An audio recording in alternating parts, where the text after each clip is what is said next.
Bien, está con nosotros el ingeniero César Gutiérrez, expresidente de Petroperú, pero experto en el tema energético, y hay muchos cabos sueltos, muchas discusiones, ingeniero. Buenas noches. Buenas noches, Rafael. Bien, el tema del gas, por ejemplo, cuando se señaló que de repente no había gas hasta el 2011, solo hasta el 2011, de inmediato el MEM, el Ministerio de Energía y Minas, la Dirección General de Hidrocarburos, salieron pues a decir que no, que sí hay gas. Pero ¿cuál es la realidad? Miren, yo creo que con las cifras hay que trabajar con mucha prolijidad. Y esto es un tema completamente discutible y estamos manejando por nota de prensa del Ministerio. Entonces, ¿a qué le llamo prolijidad? Para las reservas, anualmente el operador de campo contrata una consultora, la consultora hace una estimación y esa estimación se le presenta al Ministerio. Primera pregunta, ¿quién certifica eso? Porque es una visión de parte, por más prestigio que tenga el operador que solicita a un tercero que diga cuántas reservas hay. Nuevamente la certifica una consultora que contrata nuevamente el propio operador. La pregunta es, ¿el Ministerio algún momento está contratando una consultora para certificar eso? Y yo creo que sería necesario, o en todo caso, si lo ha hecho y no conocemos, pues que salga a decirnos a quién contrató, cuándo contrató, y si su misión de ese tercero coincide con lo que presenta el operador. En la medida que tengamos esos, vamos a tener cifras indiscutibles, creíbles y que van a permitir hacer cálculos. Por ejemplo, haciendo un cálculo en lo que son las TCF, que son los trillones de pies cúbicos, pues por ahí se ha hablado pues 14.1, pero después se ha reducido a 10.5, es decir, podemos de repente establecer, en base a los informes de Repsol que le envía al Ministerio de Energía y Minas, cuántos trillones de pies cúbicos tenemos, teniendo en consideración también que dentro de un yacimiento no todo el gas que está ahí se puede extraer. Bien hizo expreso, Rafael, de hablar y poner gas natural en el subsuelo, es decir, la cantidad de recursos que hay en el subsuelo, que no necesariamente todo se llama reserva, solo una parte de ello se puede recuperar, y podría ser que una parte de la reserva que se recupera tenga viabilidad económica.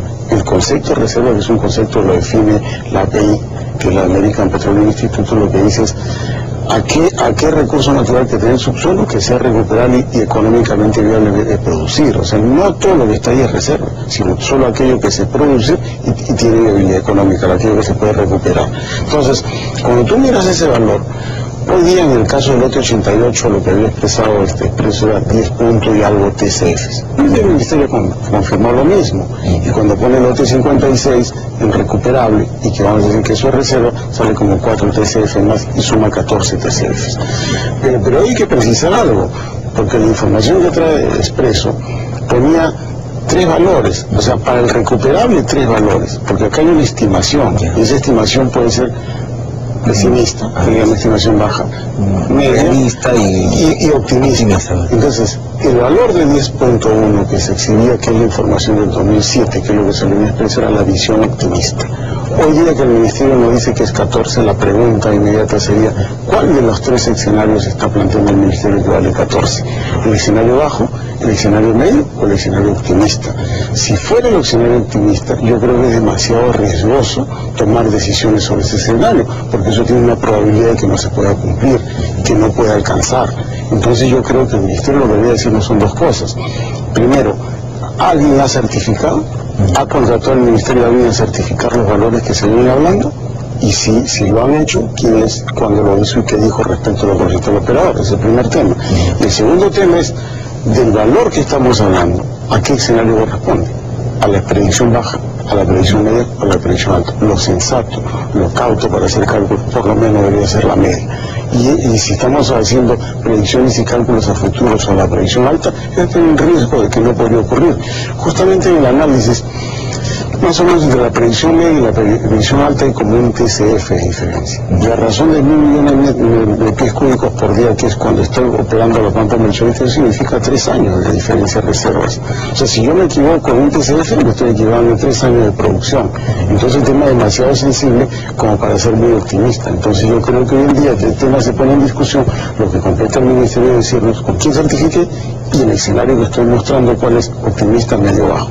De esa manera yo creo que se acaba la discusión. En el razonamiento del ciudadano, en el día a día, por ejemplo, se tiene ya, el ciudadano percibe y dice, hay bastante discusión sobre el gas, si tenemos suficiente gas o no, pero ¿qué va a pasar cuando llegue la exportación? Justamente, o sea, hay dos cosas. Primero, las reservas, es decir, lo que dure el recurso natural que se pueda recuperar y viablemente, económicamente producir. Eso es la reserva. ¿Cuánto dura? Se habla ahí de distintas versiones y dependiendo de cuál es el valor que he utilizado, podrá durar más o podrá menos, es un aspecto. Pero el otro es el flujo, o sea, habiendo una cantidad de recursos naturales, ¿cuánto puedo producir por día? Y eso también tiene un límite. Y entonces es importante decirle al ciudadano es cuánto puedo producir por día, no solamente la reserva, cuánto me dura, sino cuánto producir por día. Todo hace ver que la producción por día que hay estimada no alcanza para todos. Y hay elementos objetivos. Hay una empresa que se llama Fénix, que es el grupo Ashmore, que ha solicitado gas, alrededor de 170 millones de cúbicos por día, ha solicitado gas para producir energía eléctrica en Chilca. Y se le ha respondido que no se le puede brindar. Entonces, ese es un hecho objetivo que no está cuadrando la producción estimada con la demanda estimada. A propósito de la energía eléctrica, hay algunos cortes más frecuentemente en algunos distritos se están produciendo. Si bien en los últimos años tanto el gobierno, en este caso el gobierno de Toledo, no puso énfasis en la construcción de centrales hidroeléctricas. Una central hidroeléctrica demora varios años en construirse, pero ahora está diciendo usted el tema de, por ejemplo, una termoeléctrica no tiene gas para generar electricidad. Entonces, a mediano plazo, a futuro, ¿qué está viendo el ingeniero Gutiérrez en este problema de generación, de oferta de fluido eléctrico? Dos cosas, yo creo que las hidroeléctricas hay que hacerlas, pero tiene un problema del que estamos hablando de 5 años a vista. Y tenemos a la mano las energías renovables eólica, la que viene del viento, energía renovable, la que proviene de los residuos sólidos y un buen relleno sanitario en Guaycoloro, acá en San Juan de Los proyectos son más rápidos que la central. 2 años aproximadamente. Eso puede producir una cantidad de potencia y de energía que pueda paliar hoy día las carencias. ¿Qué ocurre hoy día? En estos momentos, entre lo que se puede vender y lo que demanda, hay un diferencial de 12% respecto a lo que se puede vender, es decir, un superávit. Pero ese superávit solamente mientras dura la época de lluvias, eso termina a final de abril. De mayo hacia adelante, lo que se puede vender y lo que demanda el ciudadano está en equilibrio. Cualquier falla en una central, y ocurren muchas en el año, significa apagón. Esa es una realidad que la vivimos el año pasado, eso es un tema incuestionable.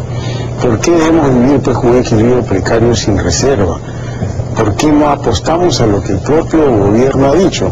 Ha dicho que tenemos una ley de energía renovable votada en el Congreso y un reglamento. Y el reglamento lo que ha mencionado es se ha autoimpuesto una obligación de comprar 500 megas de energías renovables en el año 2010. Si hay ley y reglamento, entonces lo que tiene que hacer el ministro de Energía, Pedro Sánchez, es muy sencillo.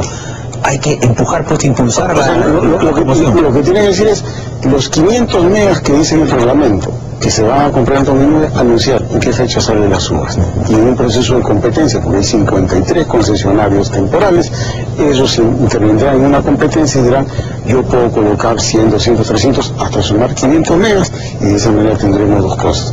Tendremos aliado la situación de este equilibrio precario, en corto plazo 2 años, y por otro lado, lo que va a permitir es trabajar muy amigablemente con el medio ambiente, que es la tendencia mundial. El tema del cambio climático es una realidad. Lo que viene ocurriendo en Pastoruri, que prácticamente desapareció, es una realidad. El tema de bajar las precipitaciones fluviales con afectaciones hidroeléctricas es otra realidad. Entonces, si tenemos a la mano ley, si tenemos reglamentos, si tenemos 500 megas, si hay gente dispuesta a invertir, subastemos de una vez. Eso va a ayudar en este momento que hay un déficit prácticamente de un equilibrio muy precario, a cubrirlo. Y por otro lado, va a ayudar a la inversión. ¿Qué tanto está diciendo el presidente? Invertir y dejar de invertir. Claro, el presidente menciona eso y más que nada la Dirección General de Hidrocarburos, el propio ministro de Energía y Minas, que a veces quieren hablar en algunos lugares, no en algunos medios, ahora ya pues que no hablen mucho, sino que actúen y que subasten. O sea, la subasta es una necesidad porque de todas maneras, pese a la crisis, hay crecimiento de la demanda eléctrica y si vamos a crecer 5% este año, entonces ese 5% se refleja en que las industrias, los hogares necesitan más electricidad, la gente compra más electrodomésticos, las fábricas compran más máquinas, entonces hay más demanda. Y Rafael, como yo decía, este equilibrio precario con tendencia al déficit, si es que una máquina falla que se puede producir entre mayo y noviembre, eso es suponiendo que no se crece a 9, como se han hecho los cálculos, suponiendo que se crece a 4% en demanda eléctrica, corresponde a un PBI de 5, que es más o menos lo que va a ocurrir. En eso, hay un equilibrio precario. ¿Por qué seguir viviendo así? Si tenemos ley, si tenemos reglamento, y lo único que hay que hacer es subaste los 500. Por competencia va a tener usted paliar esa situación, y lo que va a tener es también inversión. Yo decía, ¿por qué 500? ¿Por qué no 1000?